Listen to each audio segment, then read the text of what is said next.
Hey guys, welcome back to my channel. My name is David, and if you're new here, hi, welcome.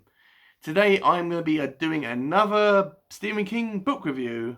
Yay! I love Stephen King. He's he's an author that is my favourite author, and I read most of his work. I'm trying to read all his work in order. So the book I'm going to be reviewing today, if you probably know, you've clicked on this video, so you know what book I'm going to be talking about, and that being Firestarter by Stephen King, obviously. And I read this only once. I read it last year, I believe. I couldn't really remember the exact date, but I'm pretty sure it was last year. This is a fantastic book, although it's not up to the standard as it and The Stands, Christine, or even The Shining. But it's very, very, very slightly below that. It's not a terrible novel by any stretch of the imagination. It is really good. In fact, if you are trying to get into Stephen King, or if you don't know where to start with the guy, or if you don't want to read any horror, this isn't horror, guys. So if you want to read more Stephen King, but you don't want to get into horror novels or get anything too scary, this is a great place to start. It really is. Or if you've never read any Stephen King and you want to know about what novel to go into, apart from Carrie, which everyone recommends, you can't really go far wrong with this. So I'm just going to read my notes, which I've got down here. So if you see me looking down, you know why. Firestarter was published on the 29th of September 1980. Fun fact, in this year, only Firestarter was published by King. Usually King publishes about 2 or 3 books every single year. It's about 2 is the norm nowadays. So knowing that he only published 1 book in that year was kind of an interesting fact for me. You know, I don't know. I'll let you be the judge and tell me down below if you find that interesting or not. It's probably me. So when I was researching the genre of this book online, it came up as being a horror, thriller, science fiction novel, which is fair enough. But I personally classify it as a science fiction, as a not science fiction, as a supernatural thriller. Sorry guys, I've just come back from work. I'm still tired and I haven't had anything to eat yet. I classify it as a supernatural thriller, but that's my opinion. This book has actually won several awards. It's been nominated for several awards in the year of 1981, and this was for the best novel, and it was nominated for the British Fantasy Awards, the Lucas Poll Awards, and the Balrog Awards. If you've ever read Lord of the Rings or a Tolkien book, you know what a Balrog is, or Lord of the Rings is from that, you know. As is the norm for Stephen King books, there's either a TV series, miniseries, or a movie based on it. And Firestarter is no exception. With this, it's the movie that was released over in America on the 11th of May 1984. And it was probably released worldwide within the same year. This is just under 2 hours long, so it's about 1 hour and 55 minutes long to be exact. It's directed by someone called Mark L. Lester. I'm not entirely sure what else to do. There's actually made or directed. If he's directed anything well known that I should know about, let me know in the comments down below. A little fun fact for me to find out, you know, if you guys know. And it stars Drew Barrymore as the main character of Charlie. So this and the novel are very close. There isn't much that actually changes from movie to book. They are very close adaptations of the other. So if you've read the book and you go into the movie, you're going to get pretty much the same deal. As well as if you watch the movie and then read the book, you'll get the same type of experience. But but they're both interesting elements and and things in their own right. But today I'm only going to be focusing on the book because surprise, surprise, this is a booktube channel. So let's get started, shall we? Before I get into my story of the book, my usual blibbity blobs here. No spoilers, so spoilers stop at this point. And this is going to be my own thoughts and opinions regarding this novel or book. If your opinions are different than mine, that is fine. You're entitled to have your own thoughts and opinions. We're all human beings when it comes down to it. But this is my own thoughts and opinions, so please remember that going forward, guys. So, the story. So the story basically picks us up with both arms, with both hands, and chucks us right in at the deep end of the swimming pool and in the middle of the action. It introduces us to our two main characters that will follow us all the way through to the end of the end of the novel. And that being Charlie McGee, who is an 8-year-old girl, and she is being held by her dad, who is called Andy McGee. And Andy is holding Charlie in his arms and running or walking very, very fast in a crowded area away from these strange agents that are trying to pursue them and harassing them and wants to apprehend them.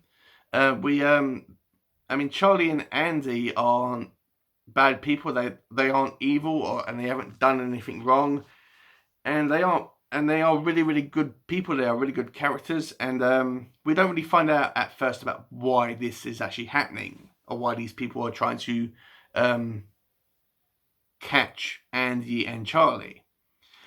But as the time progresses on, we find out that these strange men in black characters, these agents, as it were, are members of this strange organization, which is a recurring theme in Stephen King, in some of Stephen King's novels, and they are part of an organization called the Shop.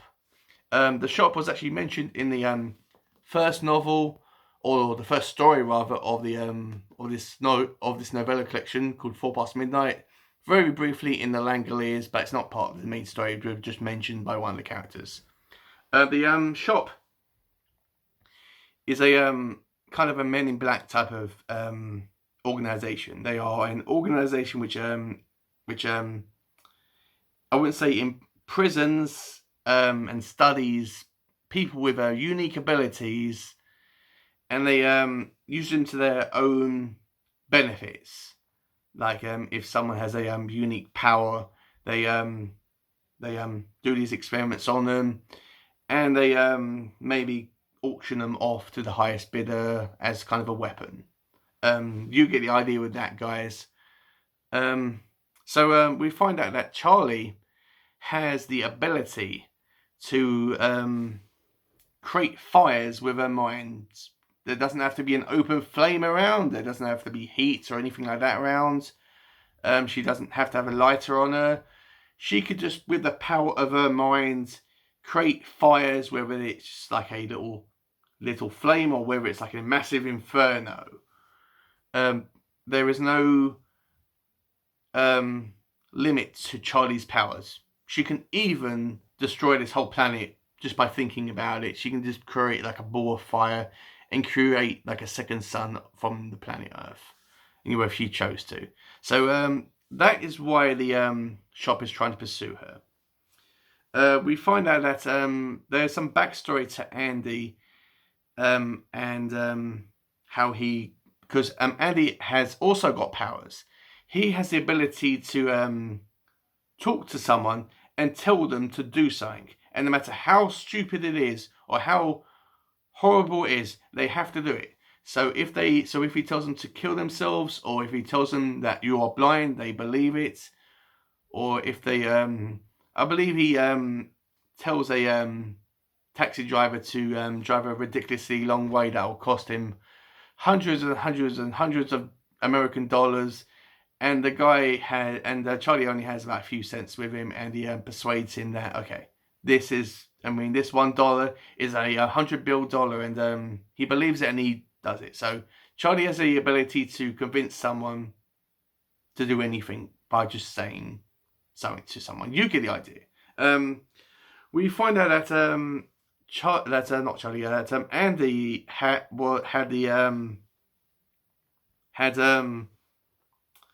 how can I say it? He back in his youth, he and a small group of people when they were young, I think they were maybe college students, went to a laboratory or a hospital or ward or some place like that. You get it, yeah. And they were getting paid to get experimented on. They were injected with a mysterious drug called Lot 6. And there was only a small group of them, maybe about 7 or 8. I'm not exactly sure how many they were, but I'm pretty sure they weren't told exactly, what was going to be their case. Maybe they were just trying to say, maybe they were just there because they were just there to get some easy cash, and they didn't really know about why they were being experimented on, or about the drugs that were being used. They were just there for their money. And we find out that Andy, when he was young, he was right next. His bed was right next door to this woman called Victoria, who her name is Victoria McGee. It wasn't back then; it was simply called Victoria or Vicky. And Vicky, after they got injected with Lot 6, she found out that Vicky found out that she has the ability to read people's minds. Like, she can hear people's thoughts. Like, if you're thinking of something around her, no matter what it is, she can hear what you're thinking. And as time goes on, Vicky and Andy get really romantically involved with each other, and they get married. They have a little girl called Charlie. So Charlie wasn't part of Lot 6, but because after the experiment with Lot 6 with Victoria and Andy, after they got injected with the drug, they had a baby girl called Charlie, and when Charlie was growing up, they found out that Charlie had the ability to create fires. And we find out that in flashbacks that Andy was trying to teach Charlie to control her powers, to not let her powers control her, but for her to control her powers. So but you may be thinking about, okay, well, where is Vicky? Where is Charlie's mum in all this? Charlie's mum, I'm pretty sure she died in a freak accident with Charlie when Charlie was young, and she died. I'm pretty sure that's how it went down, but let me know in the comments down below if I'm wrong. As I said, I read this a while ago, so I could be wrong, but I'm pretty sure that's how it actually went down. So throughout the novel, Charlie and Andy are trying to get away from the agents from the shop. They are constantly pursuing them. They're pretty much like Terminators. They do not quit. They want to. They're not really interested in Andy, although they don't want to kill Andy. They maybe want to take them both in and keep the father and the daughter separately. And but if it comes down to it, they probably are prepared to kill Andy. But their main focus, their narrow-minded focus, is getting Charlie and putting her in all these obviously fireproof rooms, and filming her and doing all these experiments on her to try find out how she can create these fires from her mind and do all these other experiments from her. They don't want to kill her. They don't want to hurt her. They just want to experiment on her. And I'm pretty sure they want to do this because they want to use her as a weapon, whether it's for themselves or whether they want to sell her to the highest bidder. I'm not sure, but that's what it gives me the impression for. And I'm pretty sure that's what they want, to actually use Charlie as a weapon. So Charlie and Andy keep on getting away from the shop. They stay in motels. They stay in cabins in the woods that belong to either strangers that aren't there, or maybe family members that are living in there right now. And the shop is getting incredibly frustrated. They want to catch Andy and get Charlie away from Andy. So they actually say to their top assassin, who is called John Rainbird, who is a Native American, who, as I said, he is a assassin / agent for the shop. He is the highest, most dangerous assassin, and John has a personal reason to get Charlie. He wants Charlie to and him to become best friends. He wants them to be like really, really close. And then John has the thought in his mind that if they are really, really close and he kills Charlie, I think that he has the thought in his mind that if he kills Charlie when they're really close, that he will maybe inherit Charlie's powers. I'm not entirely sure, as it's been a while, but yeah.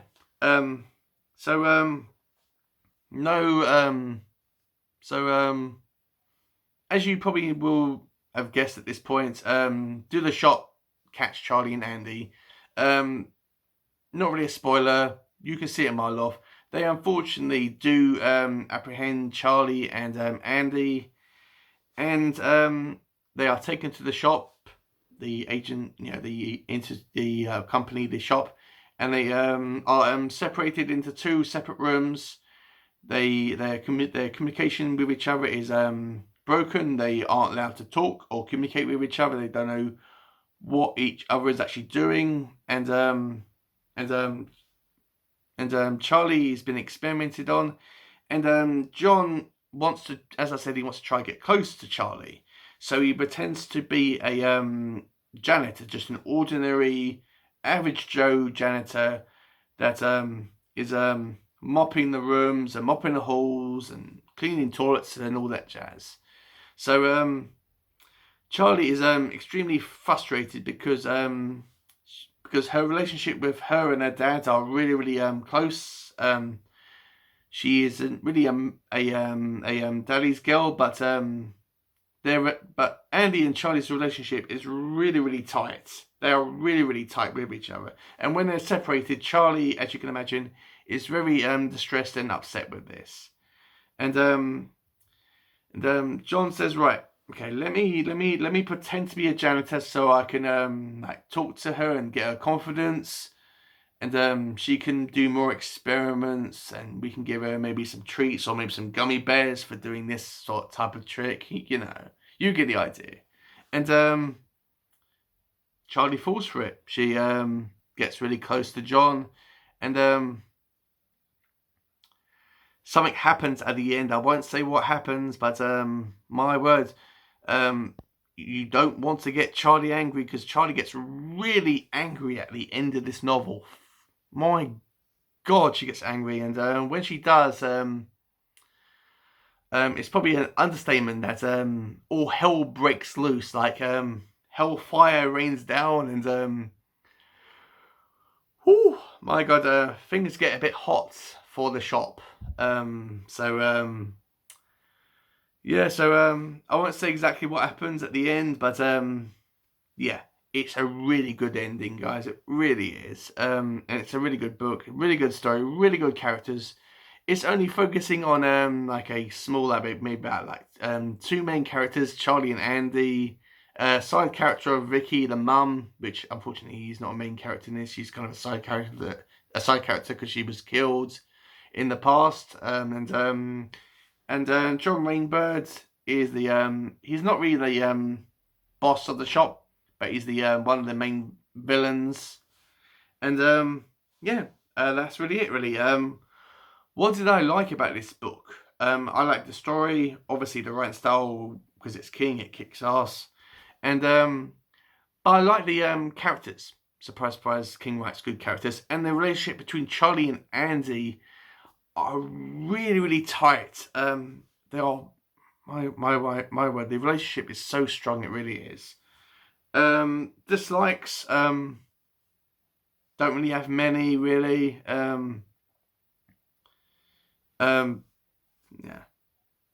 I don't really have many. I don't really have any. I'm even struggling to find something that I don't like about this book. I'm saying nothing. I'm saying that there's nothing in this book that I didn't actually like. It was a really fun read, really action-packed.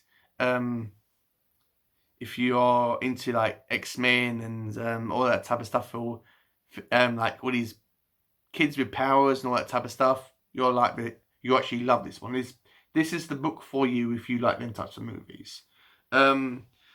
Connections to the Stephen King's multiverse. I can't think of any for Firestarter. I'm sure there is. Let me know if there's any connections down below in the comments. If there's any connections to the Dark Tower with Firestarter. But I can't really think of anything. I mean, I don't know if John Rainbird is part of the tribe of Indians in the Pet Sematary novel called the Micmac Indians. He may be part of that tribe. I'm not sure. But let me know if there's any connections to the Dark Tower in Firestarter down below. So yeah, closing thoughts. Read this. Brilliant, fantastic book. Rating 4 stars out of 5. So yeah. Let me know down in the comments down below, guys, if this has helped you in any way to find out what book, if this has helped you if I've inspired you to pick this up, maybe, or if you find this interesting, this novel interesting, and if I've got you to pick it up or buy it on Kindle or whatever. Let me know if you find this novel interesting, and let me know if you've if you've read this book. Let me know down in the comments down below what you think of it. If you like it, that's great, and if you don't like it, we can have a discussion down below about it.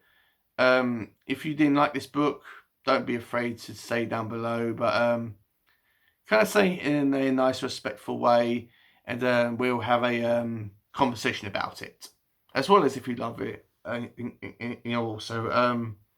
So that's it, guys. A short video for me today. So I will see you on Friday for my next video, because if you're new to my videos, I upload every Monday and Friday. I am recording this on a Sunday night because I'm working tomorrow and I won't be able to record until the evening. So forward planning. So I will see you on Friday. Not entirely sure what I'm going to talk about. Maybe another Stephen King book. Who knows? Gonna keep it all loose and yeah, try to keep you guys guessing about what I'm going to put out next. So yeah, so if you've liked this video, please give it a like down below. Click that thumbs up button. Comment down below whatever you want, but try to keep the comments nice and all that. And if you like this video, please consider subscribing if you like this video as well. If you do subscribe, please click on the bell notification just so you know whenever this awkward guy uploads videos every Monday and Friday. And yeah, I really do appreciate every single like, comment, subscriber I get. I really do love it. Comments are the best, they really are for me. So yeah, and if you're not sure whether you want to subscribe or not, feel free to watch my other videos. This is going to be my Stephen King playlist. So if you want to know what other King books I've talked about on my channel, please check out that playlist in my on my channel, and watch my other videos as well. I do more than just Stephen King book reviews. I do other stuff, but Stephen King's what I mainly do. And yeah, so I will see you on Friday, guys, with my next video. So thank you for watching. Stay safe, stay healthy, and keep reading. And I will see you on Friday. See you guys. Bye.